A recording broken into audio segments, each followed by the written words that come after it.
Ertalab uydan chiqib ketasiz. Nima uchun? Nima uchun mehnat qilyapsiz? Ro'zg'orim, bola chaqam, ota-onam deb. Va topayotgan pulingizni qanchasini o'zingizga ishlatasiz? Hech qanchasini.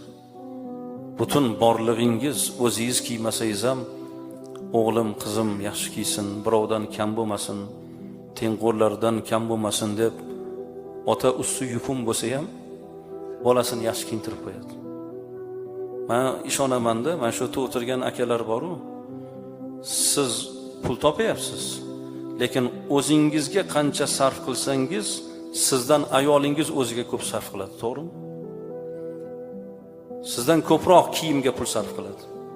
O'zi uchun erkak kishidan ayol kishi ko'proq pul sarf qiladi. Lekin shu pulni siz topayapsiz. Shuning uchun do'stlaringiz orasida, tengqurlaringiz orasida usti yupun bir Bog'i eram onamning guliga yetolmaydi, sochlarimni silagan qo'liga yetolmaydi. Agar dunyo boyliklarini boshimdan sochsalar ham otamni topgan uch tursun puliga yetolmaydi. Agar dunyo shoirlari nomimga she'r yozsa ham onamni bir og'iz keldingmi bolam degan tiliga yetolmaydi. Siz baxtim yo'liga nur sochgan onamsiz. Men uchun uyqusi qochgan onamsiz.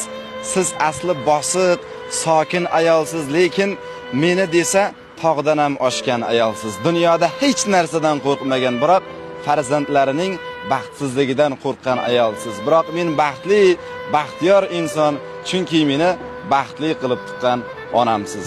Sizni rozi qildimmikan onam? Dunyolardan to'ydimmikan onam? 1 millionga yaqin prosmotr bo'lyapti. Lekin annaylar podpiskani bosmayapsizlar. Iltimos sizlardan podpiskani tiq etib bosib qo'yingizlar. pulim, davlatim otamning qo'lida tursa baraka bo'ladi deyapti. Otamdan olgan pulga olgan mashinamdan zarar ko'rmayman deyapti. Chunki otamning qo'li barakali qo'l. Meni davlatim otamning qo'lida tursa baraka bo'ladi deyapti. Hali men otam bergan puldan mashina olib zarar ko'rganim yo'q deyapti. Voy yigitlar, shunaqa bo'linglar. Al-ab kal-Ka'ba. Ota go'yoki Ka'batulloh. Ota go'yoki Ka'batulloh.